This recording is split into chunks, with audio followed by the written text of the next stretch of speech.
tá na minha escuta aí. Tá me ouvindo aí, professor Adriano Viaro? Opa, coisa boa. Então é isso aí, vamos seguindo aqui então. Primeiramente quero te agradecer já mais uma vez por ter aceitado o convite, por ter trocado essa ideia aqui. Hoje vamos entrar num assunto bem interessante, um assunto que tu domina bastante aí. Te agradecer, muito obrigado aí mais uma vez por estar compartilhando as tuas ideias aqui. Te agradeço, agradeço o convite sempre, a oportunidade de falar com o amigo, de falar com os ouvintes do amigo e, sobretudo, de um assunto tão importante e, ao mesmo tempo, uma pauta tão difícil, né? Estou aí à disposição para que a gente possa não só dialogar, como também compartilhar um pouco mais sobre essa personagem e esse recorte da história extremamente importante. Show de bola. Eu já vou abrir contigo já com a pergunta. Vamos iniciar com ela, que aí, através dela, já vamos se desencadear na questão de Zumbi dos Palmares, e ali a gente vai indo levando. A questão é, o negro escravizou o negro? Essa é uma pergunta muito interessante e, sobretudo, importante, né? Porque nós temos discursos na sociedade que ou são patrocinados por desonestos, ou também fomentados por pessoas sem nenhum tipo de conhecimento e que acabam em achismos, transformando alguns absurdos em alguma coisa próxima da verdade. Então, eu acredito que a tua pergunta é fundamental para que a gente possa nortear a nossa conversa e contribuir, de certa forma, significativa para o público ouvinte, né?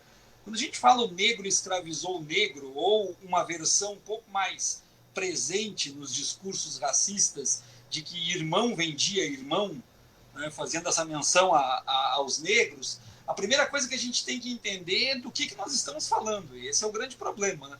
Quando a pessoa fala negro vendia negro, ela está se referindo a quê especificamente? Porque, grosso modo, ela está se referindo a toda uma irmandade, todo um movimento agregador do Brasil do século XX e do século XXI. Sim. E não analisando o continente africano nos séculos XVI, XVII, XVIII e XIX, onde a concepção de negro não existia. E isso, quando a gente fala, choca um pouco algumas pessoas que perguntam como assim não existia negro? Não falei que não existia negro. Eu falei que a concepção de negro não existia. Porque para ter uma concepção de negro, tu tem que ter o branco. Se tu não tem o branco, tu não tem a concepção de negro, não tem o comparativo visual. Na África subsaariana, nos séculos da colonização, o negro só vai descobrir que existe branco quando ele vê o branco pela primeira vez. E aí que ele se entende com uma diferença importante. Então, dizer que negro vendia negro é um absurdo que seria comparável se nós falássemos, por exemplo, na Segunda Guerra Mundial, que brancos matavam brancos. Quando eu pergunto para as pessoas, por que tu não diz que brancos matavam brancos na Segunda Guerra Mundial, então, ela me diz, porque não eram brancos matando brancos, mas sim povos se enfrentando. Eu digo, então, cara pálida, acha que na África era o quê? E aí existe um discurso racista muito importante. Quando o branco diz que negro matava negro e que negro escravizava negro, ele está entendendo que negro é tudo igual, que ali não existiam povos plurais, que não existiam idiomas diferentes, que não existiam culturas diferentes, que não existiam religiões diferentes. Ele está entendendo que negro é tudo a mesma coisa, logo é todo mundo irmão, e se um vendia o outro, era um negro vendendo o outro negro. Não. Escravidão sempre existiu na história da humanidade em todos os povos. Porém, o modelo escravagista que foi adotado na América do Norte, Central e do Sul é um modelo inventado pelos ibéricos, pelos portugueses, pelos espanhóis, que ficou conhecido na obra de Jacob Gorender como escravismo colonial, que tinha do outro lado do Atlântico, eram lutas entre povos que os seus prisioneiros de guerras acabavam, então, sendo aprisionados e até com alguma coisa análoga à escravidão. Só que nós não temos familiares lutando entre si, até porque são povos distintos. Então, nós não tínhamos negros que vendiam negros. Nós tínhamos, eram povos que lutavam contra povos, e o europeu comprava, então, os seus prisioneiros de guerra, quando descobriram nisso uma fonte de lucro muito grande. Tanto é que, quando eles descobrem uma fonte realmente grande, eles começam a armar esses povos, né? Trocar por armas para fomentar, incentivar o aumento das guerras, porque com isso aumentaria o número de prisioneiros de guerras que seriam trazidos para cá para serem escravizados. Esses negros, quando chegam aqui para ser escravizados, eles descobrem, então, que a sua cor de pele parecida, semelhante, porque existem vários tons de pele negra, né? Então essa cor parecida, semelhante, ela faz com que eles tenham, então, que aqui do lado de cá se organizar em resistência, porque afinal de contas descobriram que as suas diferenças do continente africano eram o que menos importavam, porque aqui ser negro era sinônimo de ser escravizado. E então começa toda essa organização, todo esse engajamento para tentar se rebelar, para tentar então se aquilombar e resistir de alguma forma.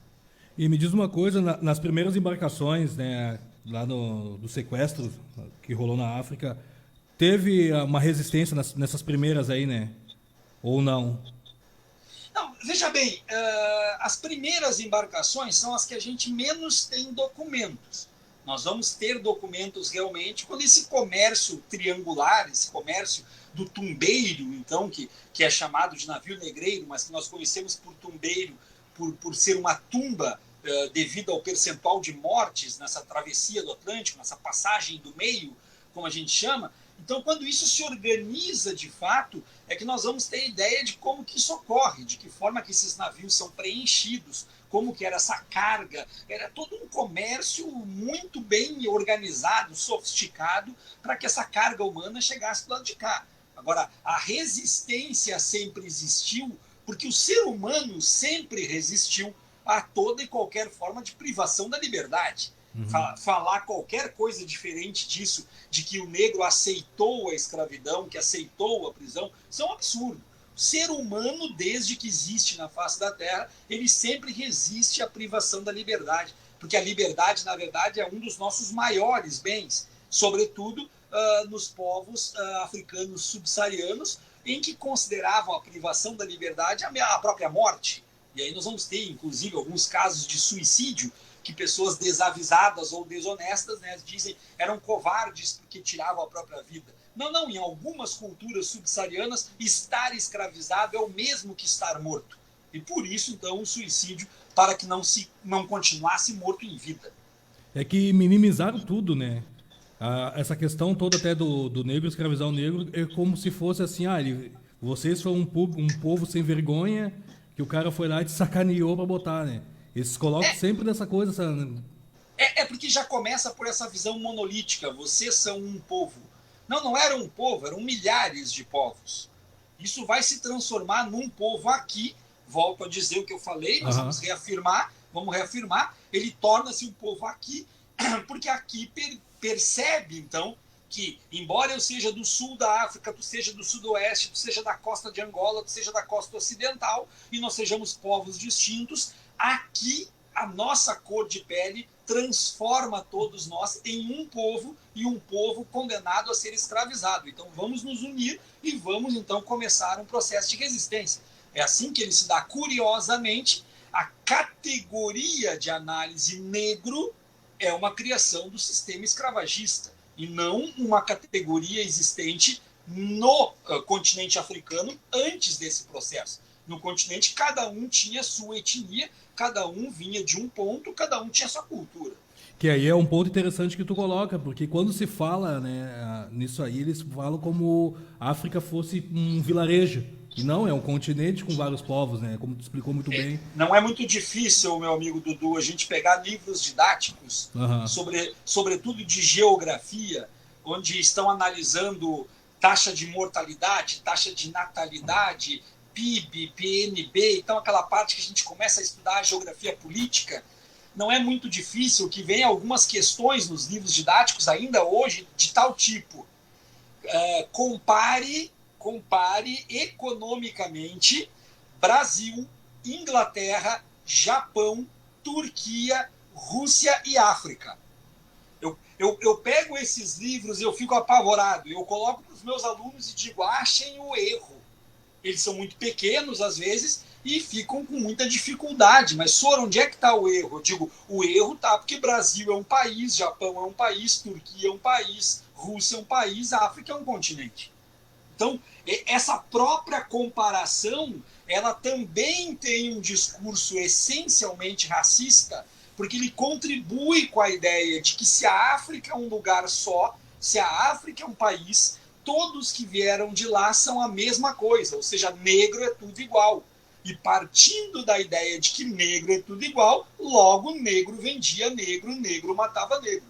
Então, é essa negação da pluralidade étnica e cultural que faz com que o discurso de uma visão monolítica traga essa ideia totalmente distorcida de que negro vendia negro. Existe um livro maravilhoso que eu indico para muitas pessoas, que é do José da Assunção Barros, chamado A Construção Social da Cor. Ali ele traz de uma forma brilhante, maravilhosa, numa compilação de artigos, como que se deu ao longo da história do escravagismo no Brasil essa construção da ideia de cor e até de algumas questões voltadas para aquilo que hoje nós conhecemos no Brasil como colorismo. E me diz uma coisa, a participação da igreja nisso aí, como que surgiu? A igreja é uma instituição datada, ou seja, uma instituição da sua época. Aliás, todos nós somos da nossa época. Nós temos que ter essa percepção que aquela frase assim, fulano era um homem à frente do seu tempo, essa frase ela só é aceitável na poesia, porque nenhum de nós é à frente do seu tempo. Nenhum. O ser humano não consegue se libertar das amarras do tempo e por isso que o tempo nos instiga tanto. Por isso que nós fazemos tantos filmes de viagem no tempo, tantas ficções, porque nós não conseguimos solucionar essa questão. O tempo é inexorável. Então, a igreja ela é uma instituição do seu tempo. O que eu quero dizer com isso? É que, enquanto a escravidão era algo aceitável, a igreja era favorável à escravidão e, inclusive, incentivou a escravidão. Quando a escravidão deixou de ser aceitável, ali por 1880, mais ou menos, na reta final da escravidão, a igreja se pronunciou publicamente contra a escravidão, dizendo que eram barbáries, que era um absurdo fazer isso com os seres humanos. Então, a igreja também, por ser uma instituição majoritariamente branca, ela também percorreu toda a estrada do branco, ou seja, ela também usufruiu de uma visão escravagista. No Brasil, por exemplo, do século XVII, com um grande intelectual chamado Antônio Vieira, um grande padre jesuíta que defendia a liberdade dos povos indígenas, mas que incentivava o escravagismo do africano a que chegaram. Interessante saber disso aí. Não... Essa parte aí eu não sabia aqui no Brasil, né? Tanto é, Dudu, tanto é que quando a igreja defendia a escravidão no Brasil, a igreja entendia, e os grandes intelectuais da época entendiam isso, que o negro ele estava vindo para o novo mundo para ser libertado dos seus pecados, porque ele vivia na África no meio da barbárie e da selvageria. Então, ele estaria no Brasil pagando seus pecados e que aquilo nada mais era do que uma forma de domesticá-lo. Como o branco não via o negro como um ser humano, mas sim alguma coisa próxima do animal, então ele domesticava esse negro como animal. Vamos dizer assim, tá, mas isso era uma crença ou isso era uma forma de se aproveitar para escravizar? Era de tudo um pouco. Eu ia perguntar. Nós não podemos imaginar que no século XVII existia somente uma forma de ver. Era de tudo um pouco. Tinham pessoas que efetivamente acreditavam que estavam fazendo, então, uma domesticação de um tipo de ser humano. Tanto é que intelectuais se reuniram numa universidade europeia no século XVIII, salvo engano, para definir o que se negro tinha ou não tinha alma. Então, era um total desconhecimento, só que, por outro lado, lucraram muito com o seu desconhecimento, evidentemente, a ponto de chegar na abolição da escravatura e a princesa Isabel dizer a sua grande falácia. Nas vésperas de assinar a Lei Áurea, a princesa Isabel disse na fala do trono, para quem não sabe o que é a fala do trono, hoje a gente chama de Voz do Brasil, a princesa Isabel, na fala do trono, dizer que estava acabando com aquilo que durante séculos tinha sido as exigências da lavoura. Isso sim é uma hipocrisia gigantesca. A princesa quis justificar os séculos de escravidão, dizendo que a lavoura exigia, ou seja, a base econômica do país exigia. Só faltou alguém chegar e lembrar para a princesa que já fazia 60 anos que o mundo estava libertando a escravidão, acabando com a escravidão e libertando os negros. E o Brasil tinha insistido em perpetuar, sobretudo pela Guerra do Paraguai, quando então o imperador, que tinha ideias abolicionistas, de uma hora para outra deixou de tê-las, porque com a Guerra do Paraguai ele precisava de frente de batalha, precisava de infantaria, e os negros era a melhor resposta, a melhor solução. Completando essa primeira parte aí, bacana. Agora, entrando na questão Zumbi dos Palmares, Sim. que tem essas falácias de que Zumbi tinha escravo, que Zumbi traiu Gangazumba, que... Mas, monte de coisa que no decorrer vai vindo na mente aqui, né? Aí vamos começar ali nessa fase Zumbi e Gangazumba. Bom, o que nós temos que entender? Primeiramente, o acordo que é proposto para Gangazumba em 1678, esse acordo ele era um acordo padrão, absolutamente padrão, ou seja, os povos colonizadores eles vinham sempre propondo acordos para os povos resistentes, acordos que só tinham um objetivo: enfraquecer as forças desses povos resistentes. Vamos lembrar, por exemplo, que o português, quando chega aqui, ele joga uma tribo indígena contra a outra para que eles se matem entre si e o português tenha que acabar só com a última que sobra. E com isso ele não precisava enfrentar todas. Então esse tipo de articulação política da época, ele era muito comum. E ele era muito comum para enfraquecer. Então o acordo que os portugueses propuseram para Gangazumba, que era um acordo absolutamente político e não menos infame, o acordo dizia o quê? Que aqueles então que nasceram em Palmares continuariam livres, mas que aqueles que não nasceram em Palmares, ou seja, para lá fugiram, seriam entregues e reescravizados. E que aqueles que nasceram em Palmares seriam livres, mas não em Palmares, ficariam em terras próximas do governo da capitania, plantando o que o governo permitisse, vivendo sob a vigia da capitania, e as terras de Palmares seriam retomadas então pela capitania. Até porque nós temos que entender que naquele momento, Palmares já está então com seus 50 anos de resistência. Naquele momento, o maior objetivo dos portugueses e, sobretudo, da capitania instaurada no Brasil, não era principalmente recapturar os negros. Não. Naquele momento, o interesse da capitania é reaver as terras onde os negros ocupavam, porque eram terras riquíssimas. Sim. Terras riquíssimas, de um solo riquíssimo. Então eles queriam tirar os negros de lá para pegar as terras de volta. Esse acordo, ele visava o quê? Ele visava enfraquecer as forças de Palmares, porque eles sabiam que os negros palmarinos não iam aceitar o acordo. Eles sabiam disso. E trataram Gangazumba com toda uma pompa e circunstância de realmente uma celebridade, ou realmente um rei, e fizeram mais um artigo nesse acordo, que também era padrão na época, que foi não só propor isso para Gangazumba, mas dar a ele, então, todo um tratamento de rei, e aos filhos dele sendo aceitos nas forças da capitania. Então, com isso, Gangazumba, em aceitando o acordo, ficou naturalmente visto como um traidor, porque ele aceita o acordo, e ainda os filhos dele e ele ganham, então, as condecorações da capitania. Aí vem aquela pergunta assim, tá, mas então Gangazumba de fato traiu Palmares? Eu vou te dizer uma coisa, Dudu, com tudo que eu já li a respeito, eu tenho uma posição muito bem firmada a respeito, que é o seguinte: Gangazumba cansou, Dudu. Uhum. Gangazumba estava envelhecido, estava lutando há algumas décadas contra as forças da capitania. As forças da capitania já estavam muito mais potentes, vinham produzindo já armamentos mais sofisticados.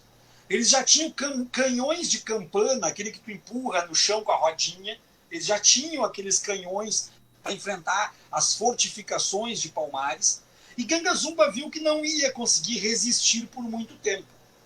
Ele volta então para Palmares para informar do acordo e dizer que tinha aceito, e nesse momento ocorre aquilo que os portugueses tanto queriam e que por isso que propuseram o acordo. As tropas palmarinas lutam entre si.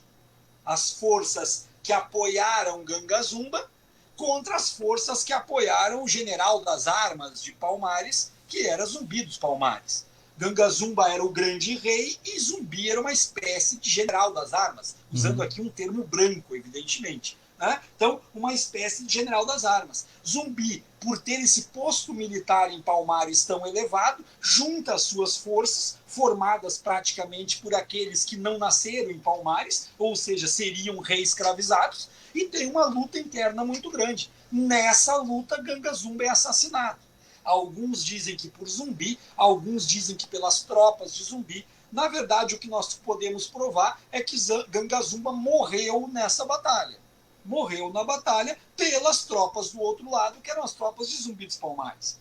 Então, é isso que nós podemos colocar. Então, Zumbi passa a liderar, a partir de 1680, 2 anos depois do acordo, ele passa a liderar as tropas palmarinas contra as forças da capitania, dizendo, não, nós não vamos nos entregar. E dura essa resistência incríveis e inacreditáveis 15 anos. Ele vai resistir de 1680 a 1695. Poxa. Isso é algo impensável se nós levarmos em consideração que ele estava resistindo contra o maior império do mundo na época, que era o português. Então, é desta forma que se coloca essa questão de Gangazumba e Zumbi. Agora, é claro, a tradição popular, ela trouxe um outro elemento que dificultou qualquer tipo de absolvição nessa história e que tentou incriminar Zumbi. Qual foi? A tradição popular trouxe a ideia de que Gangazumba era tio de Zumbi dos Palmares. Isso. Nós sabemos que pelos estudos nada comprova que ele era tio. E por que nada comprova? Porque os palmarinos, eles utilizavam títulos de parentesco para definir níveis hierárquicos na sociedade. Então, o rei tinha o seu primeiro escalão, que eram chamados de filhos, e o segundo escalão eram chamados de sobrinhos. Acima do rei tinha a avó, tinha a mãe. Isso, Dudu, não é muito difícil de entender a partir de como que nós temos hoje, por exemplo, a organização da religião de matriz africana. Quando tu diz que tu tem a tua mãe de santo, mas que não é a tua mãe efetivamente. Então, esse tipo de vínculo parentesco, ele era, até onde nós podemos analisar pelos documentos, ele era muito mais um título simbólico e de respeito do que efetivamente um laço consanguíneo. Então levou 2 anos pro Zumbi assumir, então, ali, que às vezes na história muito conta como morreu Gangazumba e Zumbi já assumiu. Essa parte eu achei interessante, que não. Ele assumiu 2 anos depois, né? Não, é que na verdade nós temos uma defasagem documental muito grande, porque uma coisa importante da gente sempre lembrar é que todas as fontes escritas que nós temos de Palmares foram escritas pelo homem branco. Os palmarinos não escreveram nada, era tradição oral. Então nós temos aí um hiato entre 1678 e 1680, porque é o que nós temos das correspondências. Para tu ter uma ideia, também nós estamos falando como que as correspondências eram enviadas na época. Para ter uma ideia, Zumbi é morto dia 20 de novembro de 1695 e o rei de Portugal é informado em março de 1696. Porque é o tempo que a correspondência leva para chegar em Portugal. Então, esses hiatos também são perfeitamente explicáveis pelas dificuldades logísticas do século XVII. E essas fontes que fugiu da memória agora, eu ainda hoje tinha visto, acabei me esquecendo de anotar o nome dele, de um rapaz que se diz ele historiador também, e ele vem dessa totalmente contrária disso que tu tá falando, né? Que ele diz que o Zumbi tinha escravos, isso, aquilo. Ele alimenta, né? Que a gente sabe que tem uma força muito grande de pessoas que... Tu deve tá falando do Leandro Narlock? Isso, esse mesmo. Eu queria tanto que o Narlock assistisse esse vídeo. Eu queria poder chamar ele de desonesto na cara dele. Tá? Tu pode ter certeza disso. O Narlock é um desonesto. Eu já falei isso por e-mail para ele. Tá? Narlock é um desonesto. Narlock é um escritor de panfleto midiático, típico dos jornalecos onde ele já trabalhou e das revistas onde ele trabalhou. O que o Narlock fez? O Narlock disse: não podemos afirmar que tinha nem que não tinha, então entende-se que a tendência é que tivesse. Entendeu? E aí ele pega e bate o martelo. Tinha. Nem essa explicação de que ele não acredita que tinha ou não tinha e a tendência é que tinha, ele publica. Não, isso é a explicação que ele dá nas entrevistas, mas no texto dele ele diz que tinha escravos. Dudu, não há nenhuma comprovação de que Zumbi dos Palmares tivesse tido escravos, não há nenhuma comprovação que existisse de escravos em Palmares. Agora, tem algumas questões que são importantes de colocar. O Palmares de Gangazumba não tem absolutamente nada a ver com o Palmares de Zumbi. Essa é a primeira questão importante que nós temos que colocar.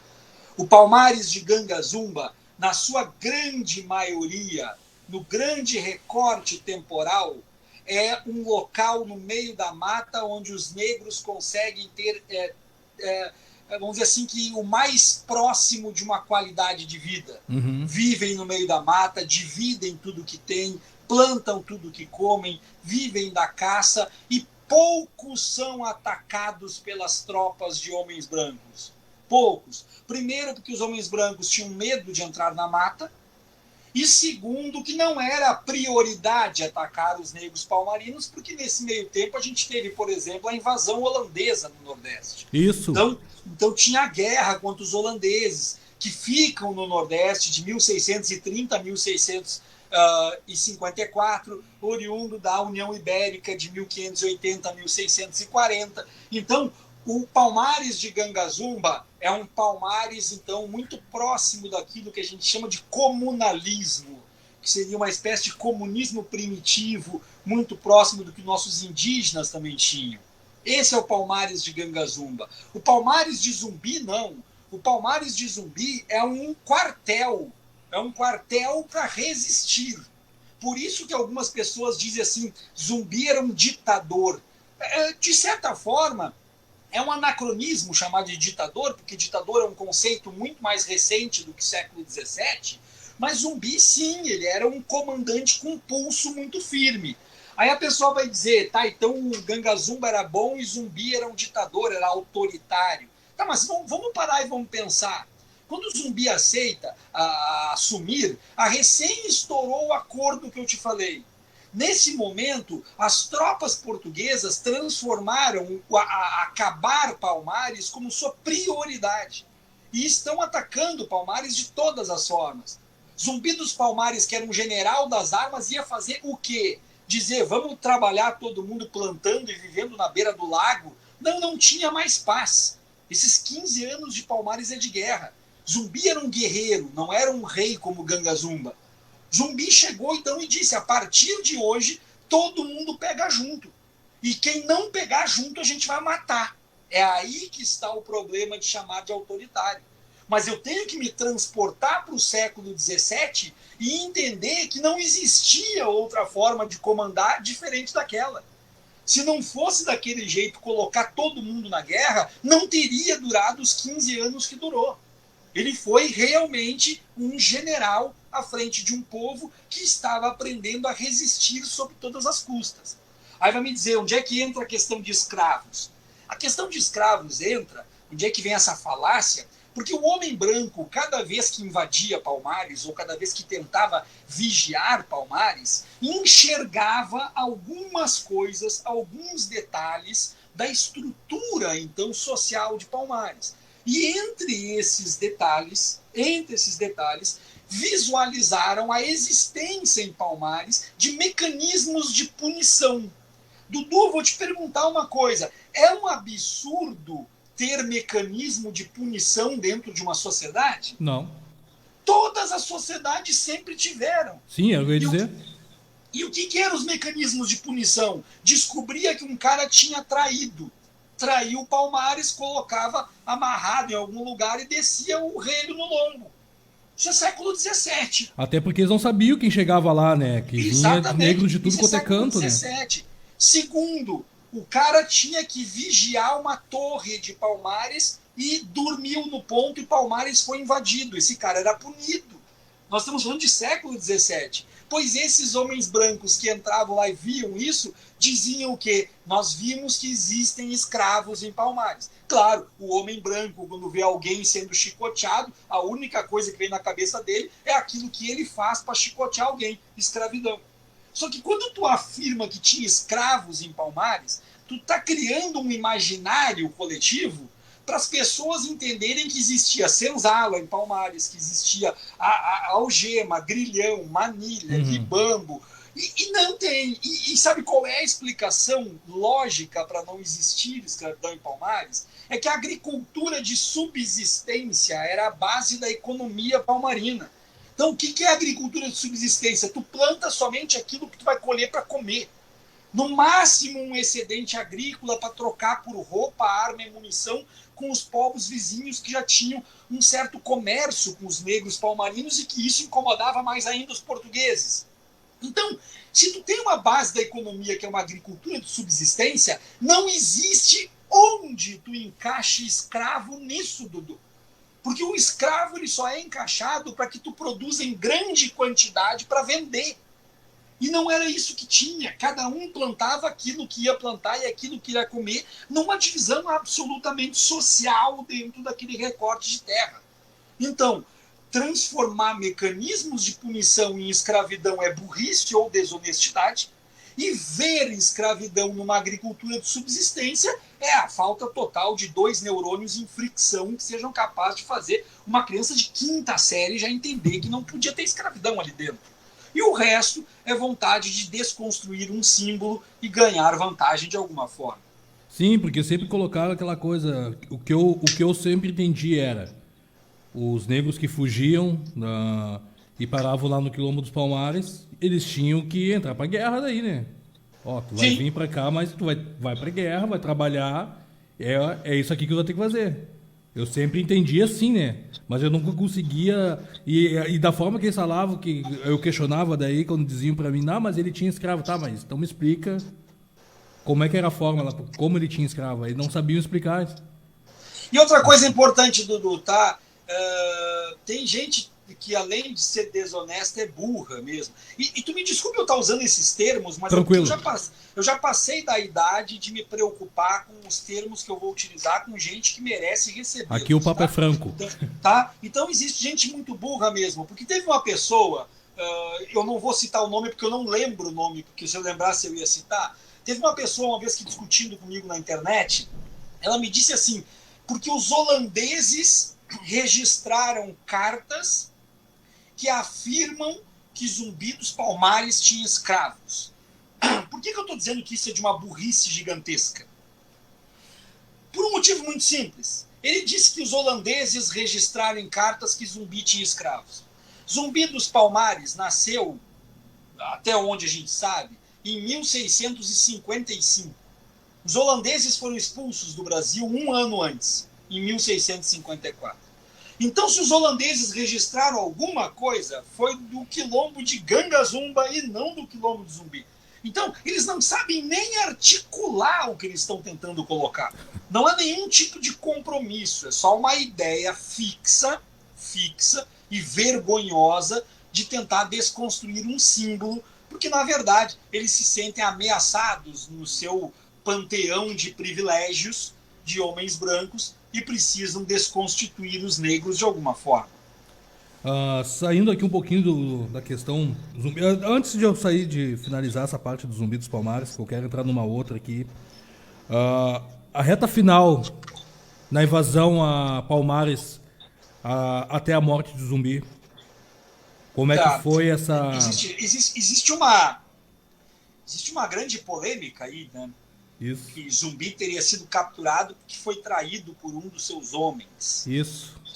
Isso foi eternizado na obra de Sebastião da Rocha Pita, História da América Portuguesa, publicado em 1730.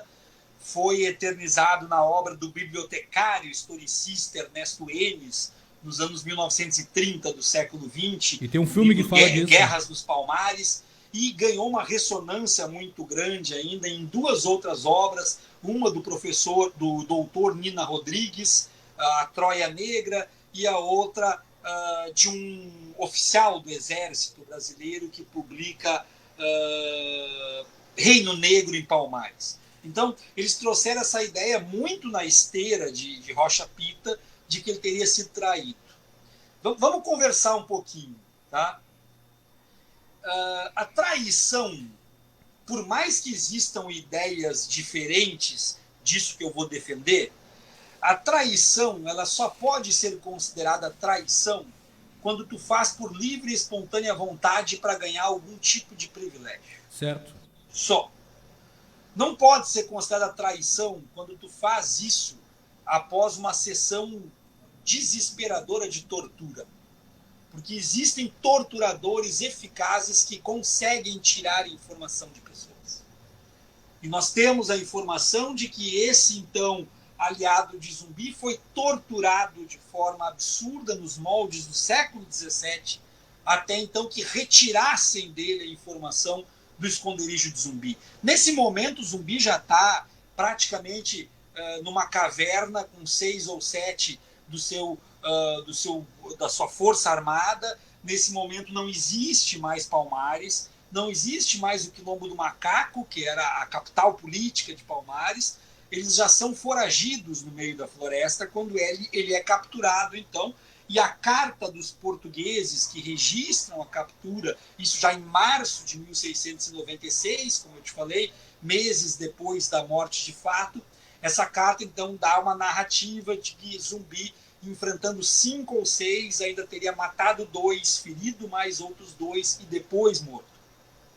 Depois tem uma carta também dos portugueses dizendo que esse, então, que traiu Zumbi, depois teria recebido, então, uma espécie de absolvição por parte da capitania, que entendeu que ele fez um grande serviço e deu absolvição, mas depois de tudo que ele já teria feito, teria sofrido de torturas e tudo mais. Então, Zumbi é morto, é degolado, tem o seu sexo arrancado e costurado em sua boca e a cabeça fixada num tronco na entrada da cidade, para deixar isso como um símbolo para os negros que estavam nas senzalas e que tinham em Zumbi a ideia de uma pessoa imortal. Então eles cortaram a cabeça e fizeram isso para mostrar que não existia mortal e que esse seria o fim deles se rebelassem da mesma forma. Depois disso, ainda existiram alguns focos de resistência naquela região, mas que não duraram muito tempo, até porque nós temos que lembrar que Zumbi é assassinado em 1695, que é justamente o ano que se descobre ouro no Brasil, nas Minas Gerais. Uhum. Então, e não é à toa que ele foi capturado nesse ano.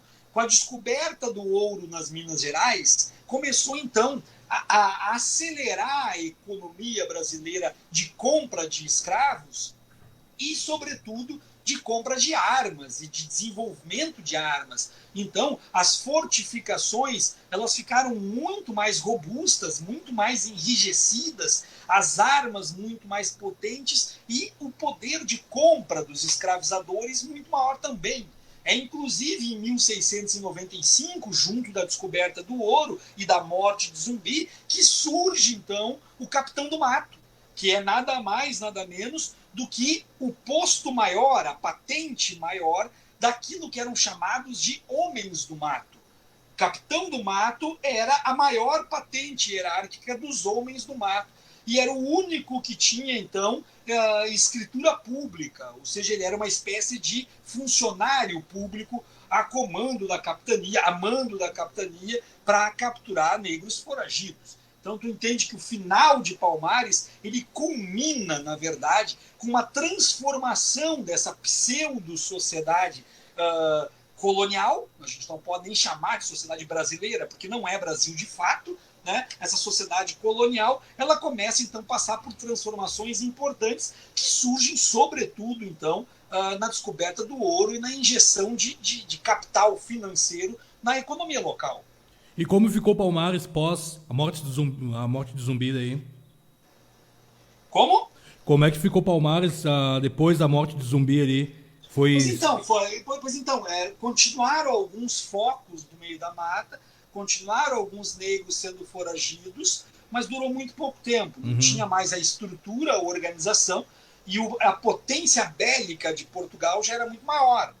E o que ocorre é que os negros palmarinos que são capturados, eles são ou mortos ou mandados para outros países. Eles não são reescravizados, porque fugiu uma vez, tem a tendência a fugir de novo, e compraram toda uma leva maior de negros para povoar, então, os seus engenhos de açúcar ou as minas de ouro naquela região. Por que essa informação é importante?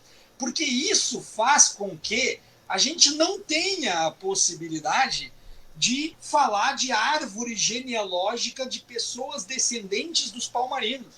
Porque os palmarinos morreram e aqueles que não morreram foram mandados para outros países e compraram outros escravizados para cá. Não restou ninguém, porque essa era uma prática dos portugueses. Não manter no lugar aquele que já se rebelou uma vez. Por isso que nós temos que ter muito cuidado. Há um tempo atrás apareceu na TV um senhor se dizendo tataraneto de Zumbi dos Palmares. Desculpa, não tem a menor possibilidade. Ele foi entrevistado na GNT pela Astrid Fontanelli e eu fiquei com vergonha quando eu vi aquela matéria. Tinham pessoas do movimento negro me mandando, inclusive a Fernanda Carvalho, repórter do Jornal do Almoço, foi uma que me mandou o link, disse: Viaro, me diz se é possível ou não é. Eu falei: Fernanda, não é possível. Não é, porque não sobrou ninguém para contar a história. Os vivos foram mandados embora. A gente não sabe qual é a descendência, só daqueles que vieram depois, mas daí não são palmarinos, porque Palmares já tinha sido destruído. Aí, agora eu trouxe essa questão aí desse senhor que diz que é tataraneto, e aonde entra a figura também de Dandara. Tu tá querendo me complicar, mas vamos lá. Porque também é uma figura onde já ouvi dizer que não existiu, outros dizem que existiu. Eu acho que tu tinha que tentar uma entrevista com o Ney Lopes. Acho. Tinha que tentar uma entrevista com o grande professor, sambista, historiador. Boa. Podemos agilizar isso aí. Tá? Por quê? Porque o Ney Lopes tem pertencimento étnico e defende a mesma tese que eu defendo. E já se complicou tanto. Dandara é uma construção social e simbólica de uma mulher que existiu em Palmares, mas que nós não sabemos qual era o nome nem como foi. Simples. Então, é absolutamente justo e necessário que as mulheres que existiram em Palmares e que nós sabemos que eram aguerridas, que eram guerreiras, isso está registrado nas fontes do Homem Branco, nada mais justo que essas mulheres tenham a representação em algum símbolo. Só que nós não temos, nos documentos de Palmares, nós não temos nenhum tipo de fonte que traga o nome e que traga a pessoa em si, especificamente em si. Nós não temos. Por que eu disse para ti, vou me complicar? Porque eu estou dizendo com isso, que Dandara não existe ou não existiu em coisa? Não. Eu estou dizendo que é a personificação, a construção simbólica e social extremamente importante, mas é isso, uma construção simbólica e social. Já outras mulheres, a gente tem mais informações em Palmares, como a Caltune, por exemplo, não só é citada nas fontes como a avó do rei, e não é a avó do rei Zumbi, é a avó do rei Ganga Zumba. Então nós temos a Caltune citada, e um dos quilombos dos Palmares chama-se a Caltune. Eram mais de 15 quilombos dos Palmares. Palmares era uma federação de quilombos, não era um só. Então a Caltune é um dos quilombos. Nós temos a Cotirene como a grande líder espiritual do quilombo dos Palmares e também nome de um dos quilombos. Cotirene, então nós temos também comprovações, mas não vai muito além disso. A gente não consegue fazer uma biografia nem mesmo de Zumbi.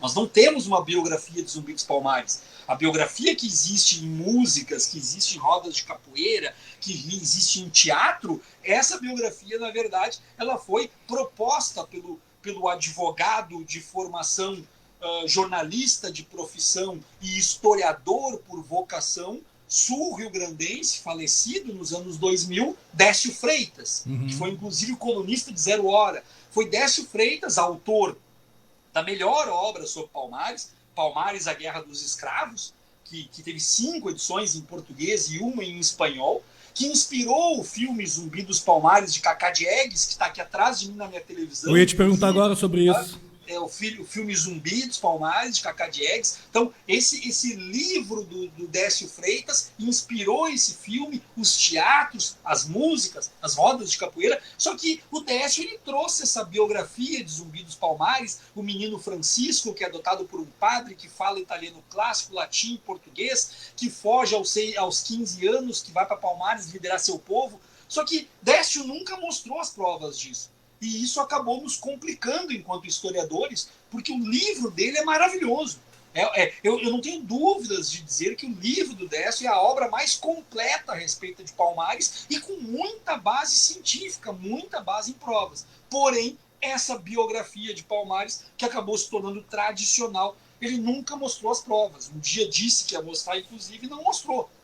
Então, nós não temos como definir uma biografia de Zumbi, e muito menos de Dandara, e de Acotirene e de Acautune. Só que alguns nomes são históricos porque estão citados nas cartas. Os outros são construção simbólica porque não estão citados. Agora, claro, uma pessoa vai me dizer, não está citado nos documentos, mas foi preservado pela tradição oral.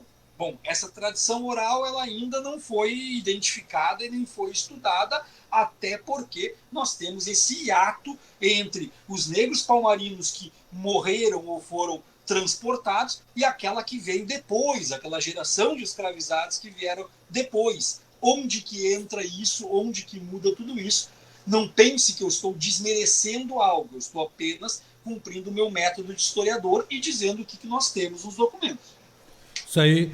Quero te agradecer mais uma vez, ter participado aqui, já estamos quase estourando já, mas muito bom esclarecimento. Deixar um abraço aqui pro pessoal que está acompanhando, Rogério Vaz, Fábio Catani, Medusa Cafelli, o pessoal que está acompanhando aqui pelo Facebook, deixar um abraço pro pessoal aqui, compartilha aí depois essa live.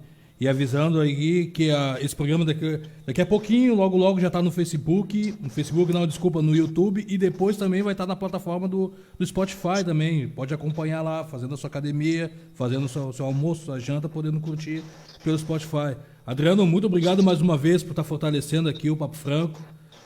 Tá aqui dando esse apoio para mim, aqui fortalecendo. Obrigado mesmo. E é a camisa da Portela que tá usando aí, né? É Guajupiá, Terra Sem Males. Essa aqui é do último carnaval. Mas eu já tenho também a do próximo, a do Baobá. Já tenho a do Baobá. Eu tava vendo aqui, ó, Portela, vou ter que perguntar, né? Não, a minha águia sabe que ela é muito importante para mim, né? Boa, não. Respeito máximo essa águia. Obrigado mais uma vez. Eu também respeito máximo a escola de Cartola. Opa! Vamos ver, tomara que ano que vem dá algum. Se tiver, né? O carnaval a gente tira alguma coisa aí, né? E a próxima vez que nós dois estivermos no Rio, vamos ver se a gente se encontra, né? Tivemos no mesmo final de semana e não nos vimos. Pois é, né? Te agradecer mais uma vez aí, muito obrigado mesmo por ter participado aqui, contribuindo aí com esse bate-papo muito bacana. Então tá, meu amigo, muito obrigado pelo convite, eu estou sempre à disposição, e agradeço aos que assistiram e aqueles que estão assistindo isso já numa gravação, também agradeço. Sigo as minhas redes, prof.viaro, vão me encontrar em todas elas, e um abraço. E agradecer também aqui, agora olhando, sempre eu gosto de anunciar que além tem um aplicativo e marca aqui a audiência do aplicativo aos 79.792 ouvintes que estão acompanhando aqui pelo site da rádio e pelo aplicativo. Muito obrigado a vocês aí também, que estão curtindo, estão mandando ali o alô aqui pelo site aqui. Muito obrigado mesmo. E o Papo Franco RS vai ficando por aqui. Semana que vem tem mais. Fique ligadinho, no decorrer da semana a gente vai anunciar aí os convidados que vão estar semana que vem fazendo um bate-papo aqui comigo. E o Papo Franco RS vai ficando por aqui até segunda-feira que vem, pessoal. Valeu. Tchau, tchau. Tchau, Adriano. Feito. Tchau, tchau.